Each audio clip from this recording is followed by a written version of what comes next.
one of the key things that helped my development, I learned at Human Awareness Institute, and it was loving yourself begins with loving yourself even when you don't want to. Hello and welcome to Out of the Fog. I'm Karen Hager. Each week at this time, we gather for spiritual conversation with enlightening guests, and I'm glad you're here. You can find out more about my work as an intuitive guide and teacher at karenhager.com. Now then, you are more than your circumstances or your worry or that super critical voice in your head. I know that already, you might be saying, but are you living in the truth of that? Are you doing it consistently?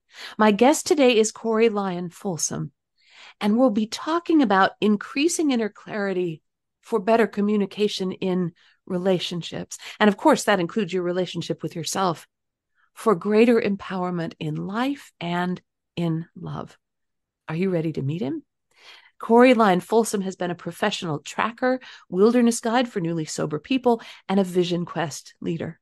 After a spiritual soul awakening, Corey participated in the Human Awareness Institute, Source School of Tantra Yoga, Sedona School of Temple Arts, Love Coach Academy, and Tony Robbins programs. As a certified Tantra educator and a love and relationship coach since 2012, Corey assists people from all over the world to increase the soulfulness, clarity, and ease with which they experience life. Corey's the father of 2 adult sons, and he lives in California. You can find out more about Corey and his work at corerelationship.com. Corey, welcome to Out of the Fog. Thank you, Karen. I'm glad to be here.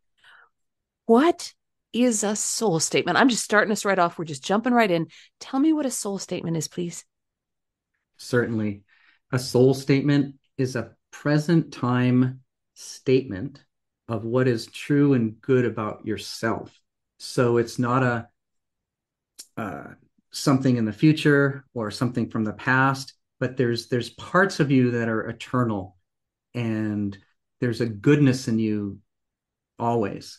And so when we're maybe having a moment of forgetting that, we're in distress or distracted by unpleasant circumstances or just overwhelmed by a lot happening, we can remember through declaring a soul statement, oh, I have good inside me. There is strength inside me. There is strength inside me I can call upon.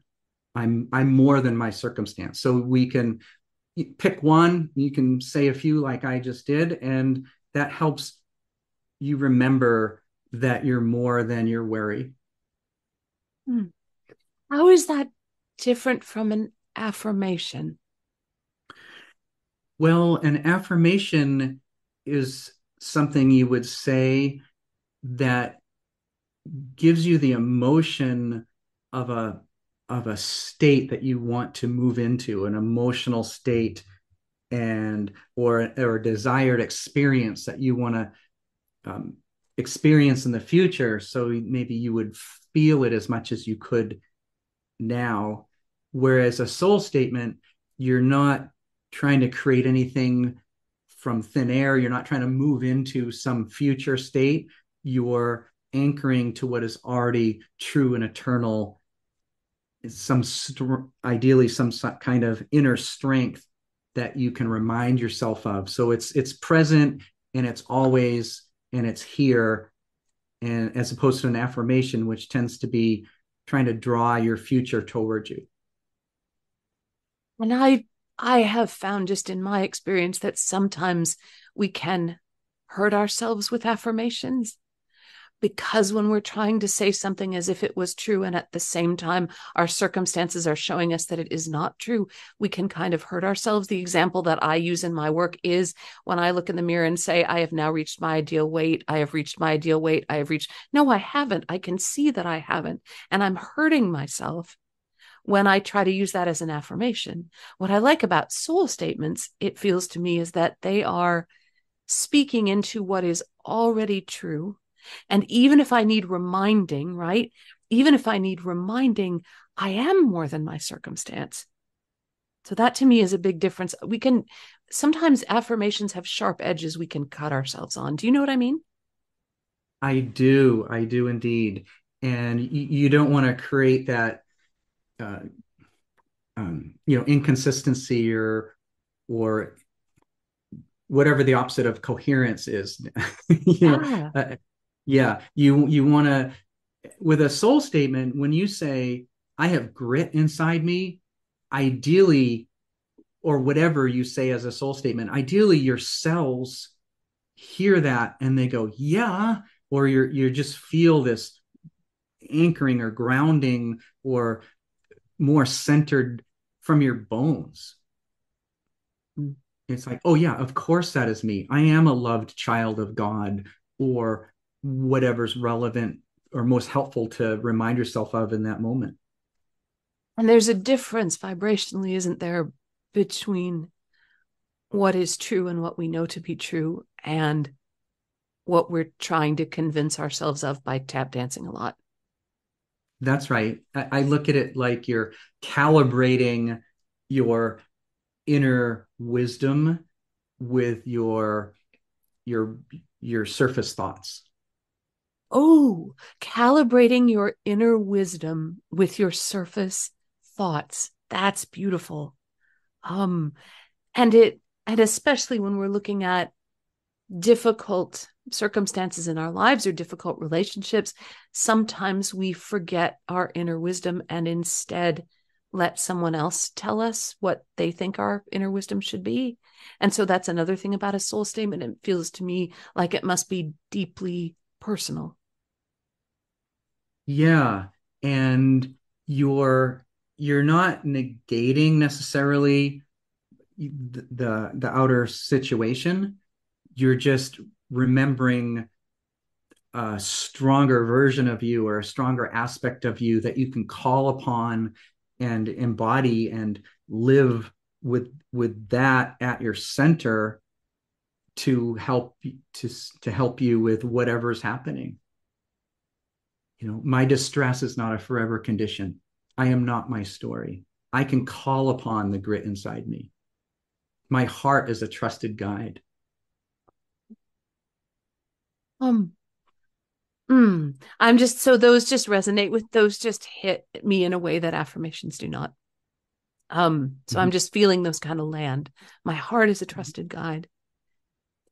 As we want to improve our communication, the way we ask for what we need, the way we show up in relationship with ourselves and other people, how can we use soul statements to help us do that? Yeah. And when are you talking about in, say, relationship with other people? In relationship with other people, and I think it also, our primary relationship is always with ourselves. No matter Yes. how many lovers or partners or children or aunts and uncles, or that primary relationship is always with ourselves. It feels to me Mm-hmm. too. Yeah. And so if we are maybe a little bit more certain of the good or the strength that's inside of us, or we're a little more sure, then we tend to be less, um, um, not challenged, but um, things that happen, things other persons might say, it's not, we can, we don't have to believe, oh, what they're saying might be true about me. It's like, oh no, they're talking about their perceptions, and they're giving you information about what they perceive. It doesn't have to be, I don't have to take it on as true. I can remember a, a soul statement in that moment silently, and I don't have to defend as quickly Mm. because I know what's true about me. So the truth doesn't necessarily need defending if you really know it. Mm. That's interesting. There's that old thing that whatever someone says, they're telling you something about themselves. So if something says something about you, they're really disclosing something about themselves, their perspective, their Mm-hmm. beliefs. And in Mm-hmm. relationships, I think especially intimate relationships, we can get so triggered by old patterns or old beliefs. It's always that you always, you never, I can never, you never let me. We get so triggered by that that sometimes communication is really difficult. And I'm hearing you say that when we feel into what we know to be true about ourselves, that can help maybe ease some of that difficulty. Yeah, and if I'm really remembering a soul statement, I'm feeling anchored to that statement. I'm My brain and my body are in agreement that what I just declared is true, then I I'm that much more grounded and I can be in that much more self-ease, which would only then help a partner or friend, life partner, whomever, coworker. You just can help them by being centered.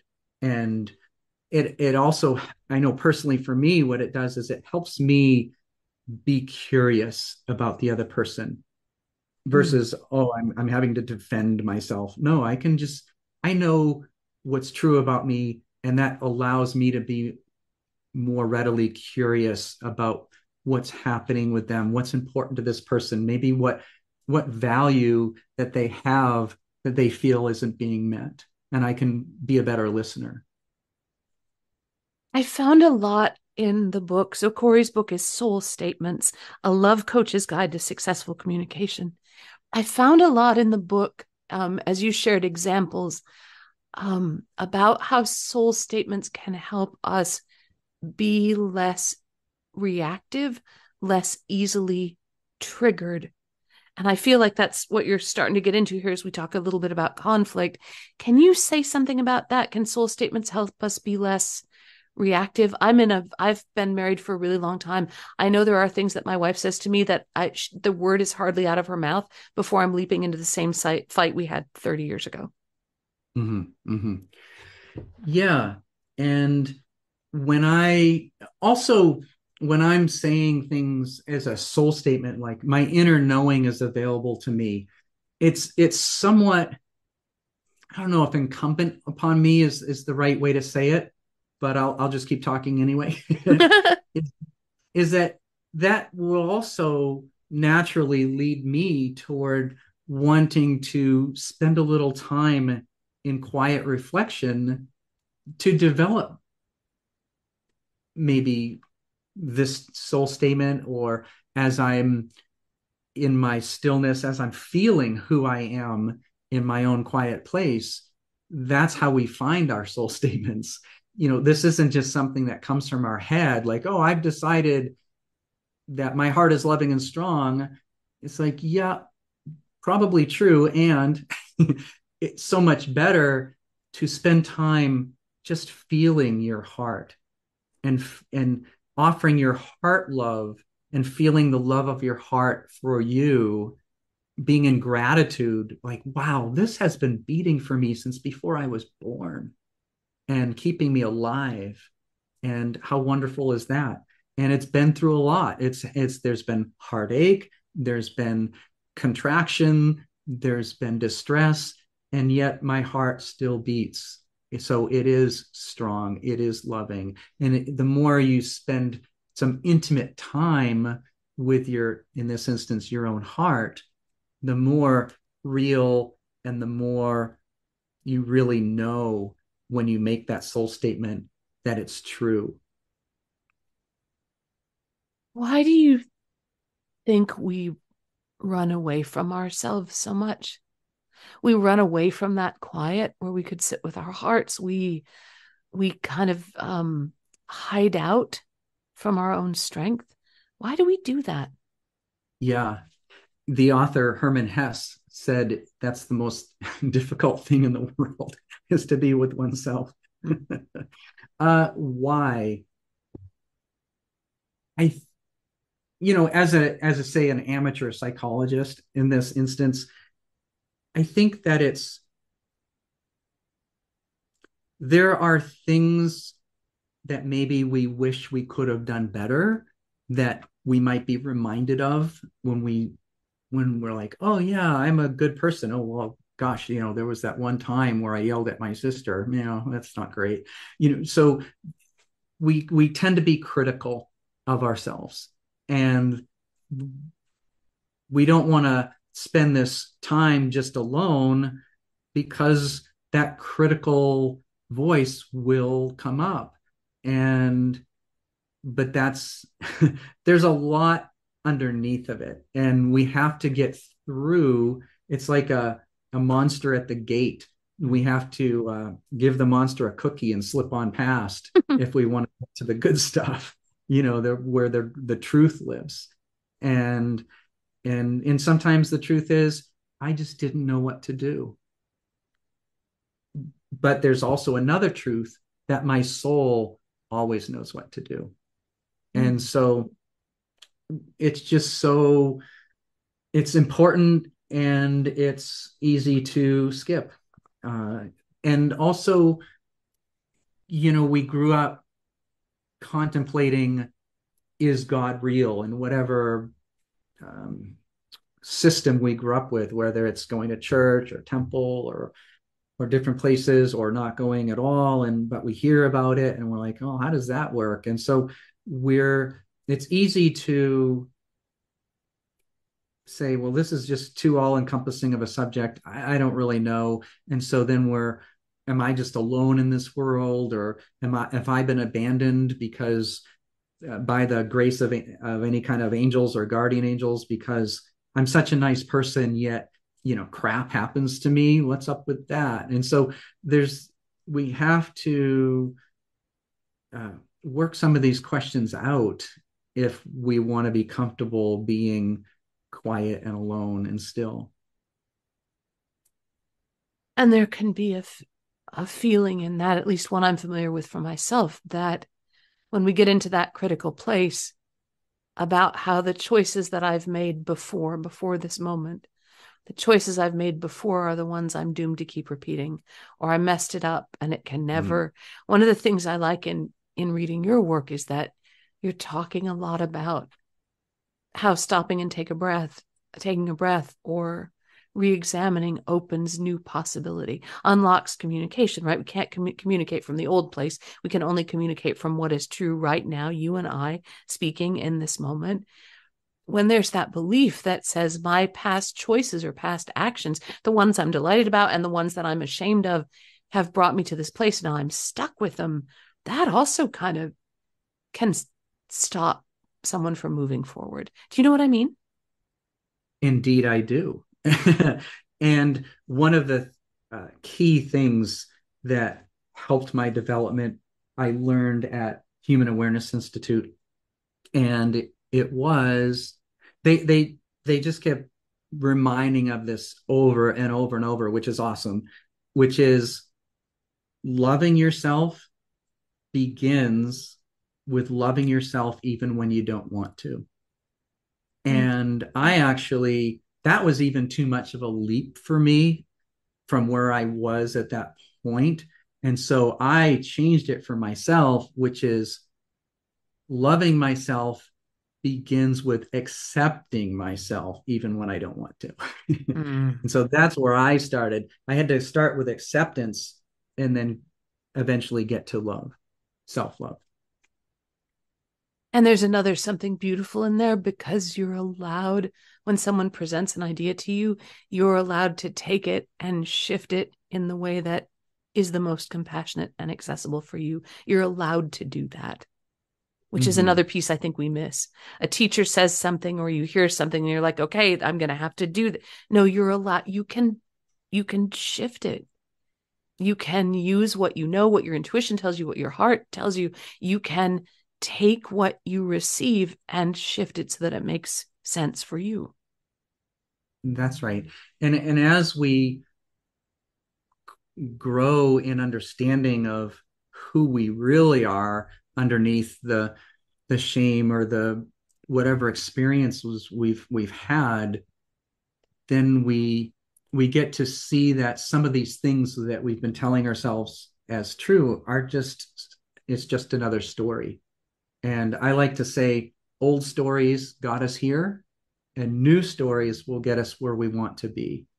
And so a news story might be, well, a short version of a news story was, there is a place at my center where I can tune out everything that is not me. So that's one of my news stories.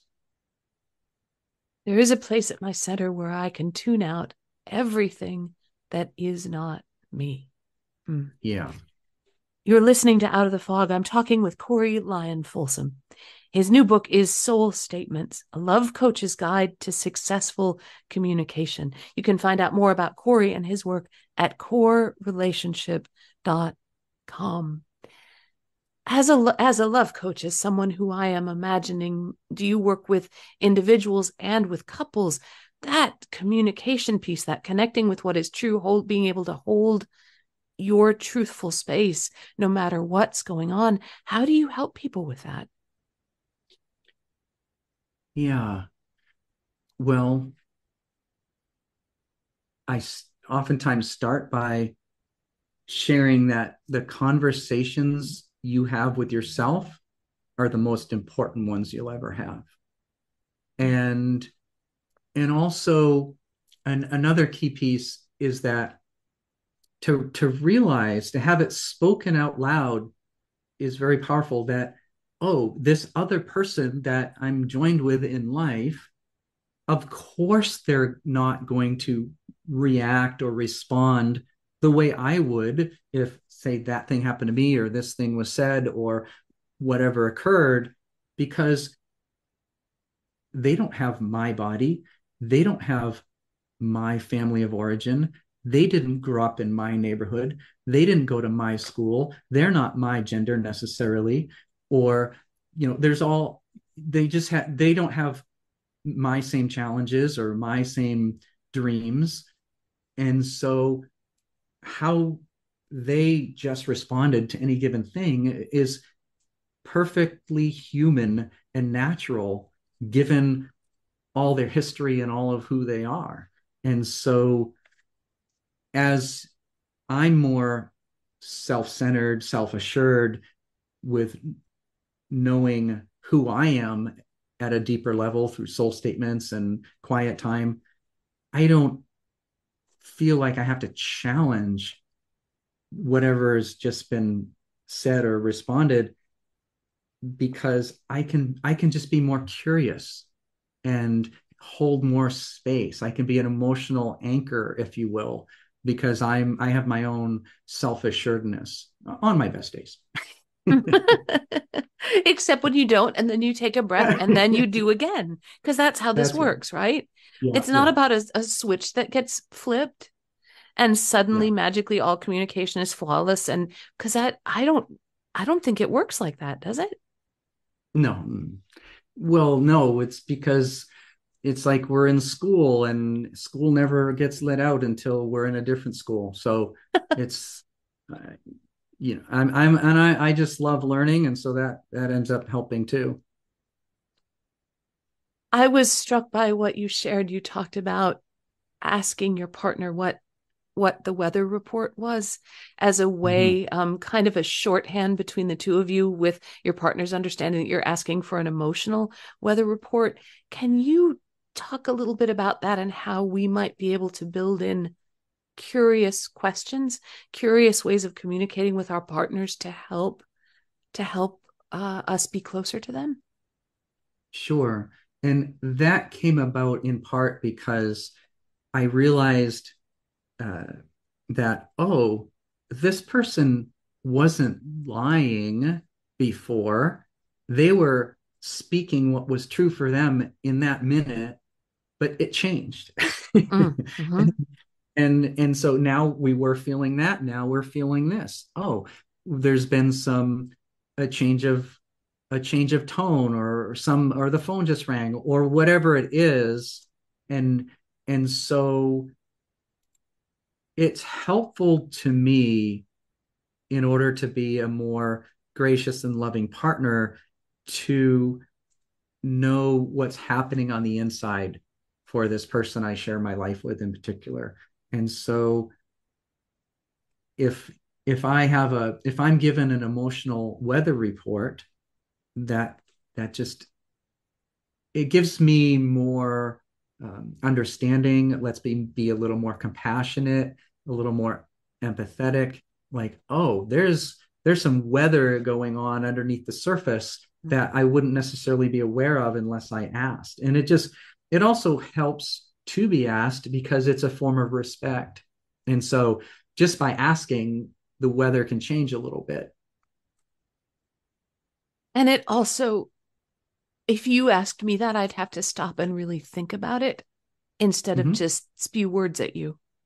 So it also kind of creates a lovely little pause, Mm-hmm. right? Because you're inviting your partner to think and respond, not just to Mm-hmm. react. Yeah. And it's a way of saying, I care about what's happening for you on the inside. When a relationship ends or when communication maybe is not possible or not healthy for whatever reason, how can we use soul statements and how can we move ourselves forward when things are ending? Yeah. Well, being connected to your inner clarity and your what's good about you and what strength you have inside will help will help you speak from not just your worries or your concerns or like, well, what about this? Oh my gosh, if or the unknown future. It helps you speak to your values and and to your needs. And we don't necessarily want to lead with needs, uh, but we want to speak to um, so maybe I have a value for safety. And if there's a certain tone of voice that's or a volume or a way of talking that starts to feel more aggressive, and you can say, I notice a change in the tone, and that's as a result, I'm feeling less safe. Is there a way we can? I would like to talk differently with each other, or it would work for me. I would be better able to listen if I perceived it was a kinder tone. Are you able to shift that? And sometimes if it's no, then maybe what's appropriate is say, well, let's just take a break for a few minutes and come back. Um, there's an openness in that and an allowing. I'm hearing you not make the other person wrong for the change in tone. It sounds like you're just saying what you've observed and from your heart how that's made you feel. Yeah, and somebody smarter than me said once that you are the expert on your intentions, Hmm. and everyone else is the expert on your impact. And so if I basically lead with the impact of what's happening on me, it's not so much a pointing a finger and saying, you're a dummy dog and I don't like the way you're talking right now. It's more of, I'm not feeling great. My heart feels contracted and I'm just not comfortable. I What you're saying is important, and I'm wondering if we could do this differently so that I can really understand what's important to you. For listeners who'd like to find the book and find out more about how they can connect with you, how can they find you? Well, I have my website, which you've mentioned, corerelationship.com. And I'm on Facebook, Core F, and Instagram, Corey Lyon Folsom. And if that's all on my website as well. So Core Relationship is a great kind of clearinghouse for all that. And of course, my book is on Amazon, and my contact information is in the back of that too. What would you like to leave the listeners with? What do you feel like is the most important thing you want them to take away from this conversation? No pressure. Yeah. No, Just makes there's a me lot of directions I could go, but I think that the thing right now is that our brains are not always our best friend. And we can, if we start focusing on what's wrong, which is very easy, we can create a downward spiral of attitude.